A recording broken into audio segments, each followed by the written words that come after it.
Aqui não criamos distinção entre as pessoas, aqui todos são iguais, da diretora ao faxineiro. Preste atenção, a humildade intelectual nos coloca a necessidade, inclusive, de prestar atenção em quem não concorda com a gente. Cuidado, tem gente na vida que acha que tem gente e gente que nem a gente. Gente que vale, gente que não vale. Gente que vale menos por causa da cor da pele, da capacidade de mobilidade, da religião que pratica, da escolaridade que tem, da orientação sexual. Tem gente e gente. Olha só, quem diria? Gente que vale menos porque não fala que nem a gente, não olha que nem a gente. Quem diria? Aliás, você vê isso em vários lugares. Quando alguém quer falar sobre igualdade, diz aqui, todos somos iguais nessa empresa, aqui não fazemos diferença do porteiro ao diretor. Aqui não criamos distinção entre as pessoas, aqui todos são iguais, da diretora ao faxineiro. O gesto não é inocente. Como palavras não são tão inocentes. Como a gente tem de pensar o quanto vale e imaginar. Na política, quantas vezes eu vi de cima do palanque, e eu tive que me policiar várias vezes para não fazer isso também, de cima de um palanque, a pessoa dizendo, nós temos que levar a educação até o povo. Nós temos que levar a saúde até o povo. Por que eu estou dizendo isso? Porque a gente não pode ter uma cabeça medíocre, que gere uma convivência medíocre, um desleixo com a vida comunitária, com o planeta, com os nossos afetos, com os nossos desejos, com aquilo que marca a necessidade de nós fazermos valer.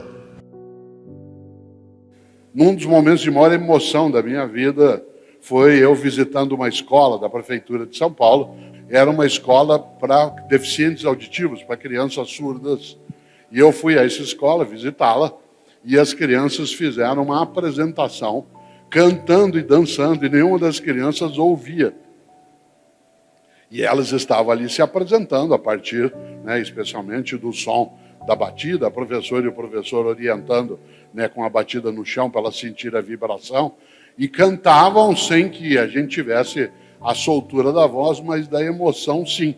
E quando terminou aquela coisa belíssima, eu fui agradecer às crianças e disse, olha, eu não tenho a possibilidade ainda de usar Libras, eu não sei a linguagem brasileira de sinais, mas quem estava ali eu sabia. E aí eu falei da alegria de estar naquele momento, e um menino sentado à frente, enquanto eu falava, um menino de uns 6 anos de idade, disse, muito obrigado. A gente gostou muito que você tenha vindo aqui. E eu achei estranho, porque uma criança surda, obviamente, se ela é surda, especialmente de nascença, ela é muda.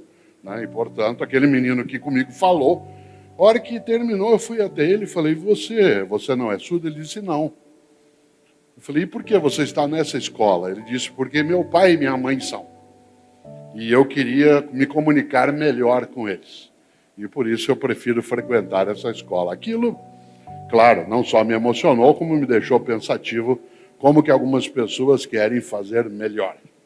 E para isso tem que se dedicar, se esforçar, ir buscar. Razão pela qual, numa noite como hoje, nós temos tanta gente aqui nesse espaço. Pessoas que se deslocaram de vários locais, que vieram de outras cidades, pessoas, às vezes, outras que vieram de outros estados mais próximos, alguns que vieram direto do trabalho, vários que ainda não comeram, alguns que não tomaram banho de novo.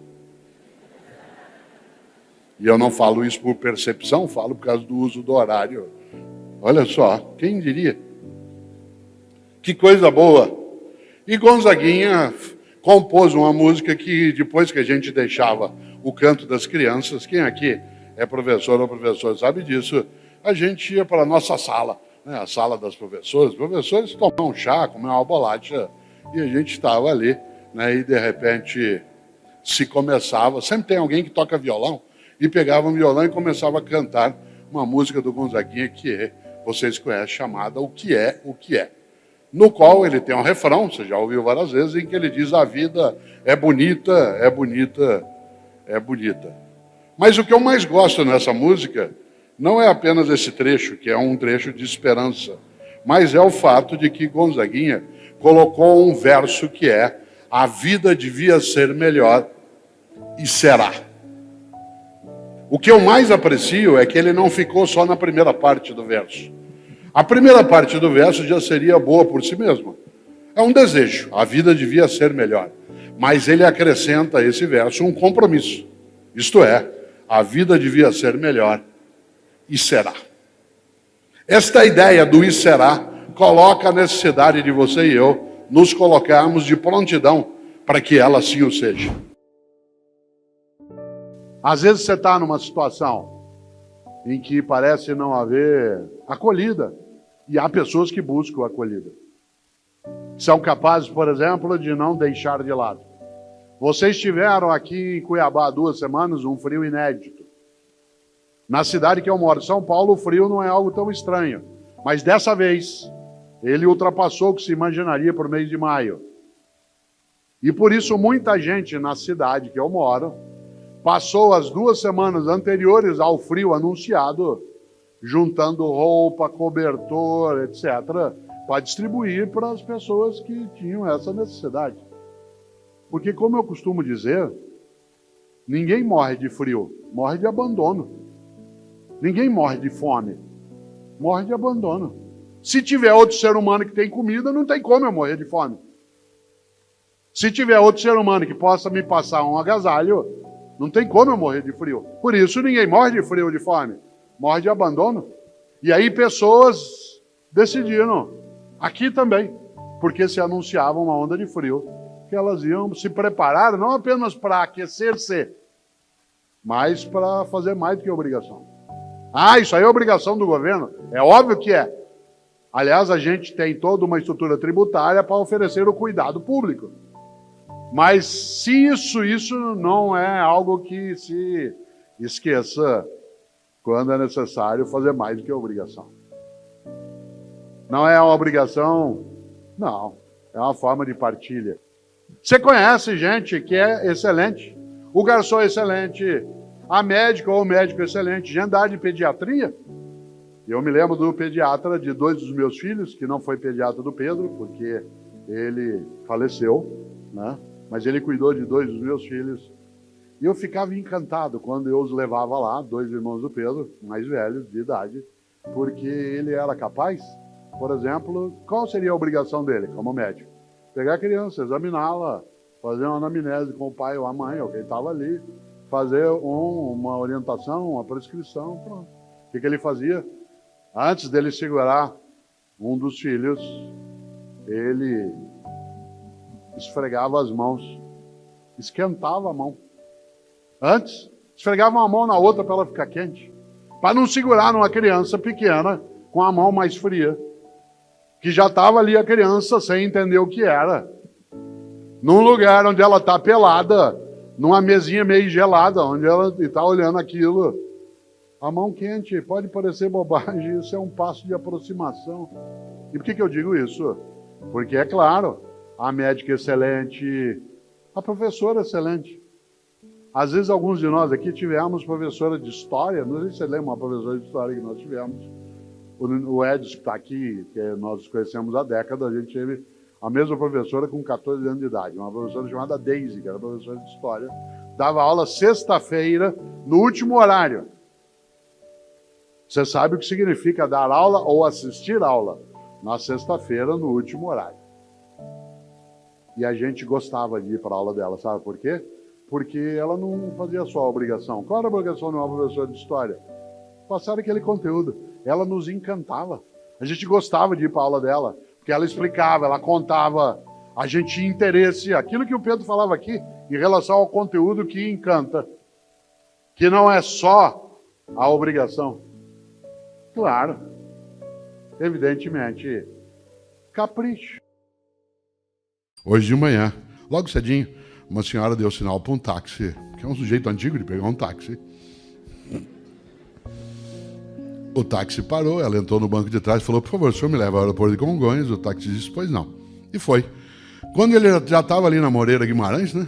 Já estava na direção do aeroporto, ela falou, engraçado, o taxista em São Paulo fala tanto, ele está tão quieto, acho que eu não fui simpática com ele. Como ela estava no banco de trás, ela não teve dúvida, foi e bateu nas costas dele. Quando ela bateu, ele meteu o pé no freio, jogou o carro em cima da calçada, ficou pálido, começou a suar. Ela falou, senhor, desculpa, eu não queria assustar o senhor. Ele disse, não, dona, a senhora me desculpe, sabe o que é? Hoje é o meu primeiro dia como taxista e a senhora é minha primeira passageira. Ela falou, e o que o senhor fazia antes? Ele falou, eu fui por 20 anos motorista do serviço funerário. Certo? Cuidado com o tapinha nas costas. Pode ser o passado te assombrando. Não é porque você faz uma coisa há 20 anos, 30, que você está preparado para fazer. No mundo de mudança e velocidade, nós temos o vir à tona, a emergência, vir à tona, emergir, de múltiplos paradigmas, modos de fazer, de pensar. E nessa hora, claro, é preciso que eu seja capaz de não esvair a competência. Eu o cito em alguns livros, porque eu gosto demais. Beda, que é chamado de São Beda, né, por católicos, ortodoxos, luteranos e também anglicanos. Beda, ele diz algo que eu vou repetir 2 vezes. Ele diz, há 3 caminhos para o fracasso. 3 caminhos para o fracasso. Primeiro, não ensinar o que se sabe. Segundo, não praticar o que se ensina. E terceiro, não perguntar o que se ignora. Digo de novo, há 3 caminhos para o fracasso. Não ensinar o que se sabe, não praticar o que se ensina e não perguntar o que se ignora. Vamos inverter. A você, servidor e servidor público, aqui ou fora daqui, pessoas que colocam o poder da autoridade, do conhecimento, da capacidade a serviço de uma população que precisa. Vamos inverter. Há 3 caminhos para o sucesso. Ensinar o que se sabe, isto é, generosidade mental. Segundo, praticar o que se ensina, ou seja, coerência ética. E terceiro, perguntar o que se ignora, isto é, humildade intelectual. Estas são 3 trilhas virtuosas para um passado honroso daqui a 30, 40 anos. Generosidade mental, coerência ética e humildade intelectual. Nós vivemos hoje múltiplos paradigmas. É necessário que a gente tenha coerência ética de praticar aquilo que ensina. Tenha generosidade mental para repartir o que sabe. Mas especialmente, e eu quero usar os teus 3 minutos finais de desespero nessa direção, já se foi mais de 1 hora, você nem notou, você estava cochilando. Quero lembrar que dessas 3 trilhas virtuosas, a mais importante delas é humildade intelectual. Isto é, eu saber que eu não sei todas as coisas. E que se eu quiser não me tornar medíocre, eu preciso estar disponível, permeável a conhecer aquilo que ainda não conheço. Aliás, porque só conhecendo aquilo que não conheço, poderei avaliar se ele tem cabimento no que fazemos ou não. E nesse sentido, abrir a cabeça para o mundo que chega. Num mundo em que eu posso, desde publicar, escrever livros em plataforma papel, como no mundo digital, fazer cursos presenciais, ou como tenho eu, curso online de filosofia. Fazer aquilo que nos permite uma capacidade de fazer essas pontes todas dos nossos tempos de existência, mas acima de tudo, comemorar com humildade. E uma pessoa que tem humildade sabe que não se deve confundir humildade com subserviência. Uma pessoa subserviente é aquela que se dobra, que se humilha, que se enfraquece. Uma pessoa humilde é aquela que sabe que não sabe tudo, é aquela que sabe que não é a única que sabe, aquela que sabe que a outra pessoa sabe que ela não sabe, aquela que sabe que ela e outra pessoa saberão muita coisa juntas, aquela que sabe que ela e outra pessoa nunca saberão tudo que pode ser sabido. Foi claro? Humildade intelectual, generosidade mental e coerência ética. Preste atenção, a humildade intelectual nos coloca a necessidade, inclusive, de prestar atenção em quem não concorda com a gente. Uma das coisas mais tolas é achar que já sabe tudo que pode ser sabido e tudo que é necessário.